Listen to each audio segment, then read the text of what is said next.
الصلاة والسلام عليك يا رسول الله.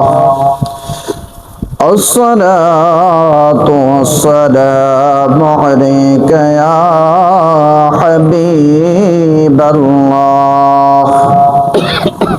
الصلاة والسلام عليك يا شافع المذنبين. الصلاة والسلام عليك يا رحمة للعالمين. الحمد لله الحمد لله رب العالمين، والعاقبة للمتقين، والصلاة والسلام على رسوله النبي الأمين المكين الحنين الكريم الرؤوف الرحيم. أما بعد، فقد قال الله تعالى في شان حبيبه ومحبوبه ومعشوقه آمرا ومخبرا: أعوذ بالله من الشيطان الرجيم. بسم الله الرحمن الرحيم. إن الله وملائكته يصلون على النبي يا أيها الذين آمنوا صلوا عليه وسلموا تسليما. اللهم صل على سيدنا مولانا محمد وعلى آل سيدنا مولانا محمد. اللهم صل على سيدنا مولانا محمد وعلى آل سيدنا مولانا محمد. সিজদায় পড়ে কান্দেন নবীজি, উম্মত বলে যারে যার, মাফ করে দেন মাবুদ আল্লাহ, উম্মত আমার গুনাহগার। আল্লাহুম্মা সাল্লি আলা সাইয়্যিদিনা মাওলানা মুহাম্মদ ওয়া আলা আলি সাইয়্যিদিনা মাওলানা মুহাম্মদ। নসলে পাক মেঘে बच्चा बच्चा नूर का, तेरे आईने नूर तेरा सब घराना नूर का। अल्लाहुम्मा सल्ली अला सय्यिदिना मौलाना मुहम्मद वअला आलि सय्यिदिना मौलाना मुहम्मद। ला इलाहा इल्लल्लाह, ला इलाहा इल्लल्लाह, ला इलाहा इल्लल्लाह, ला इलाहा इल्लल्लाह, ला इलाहा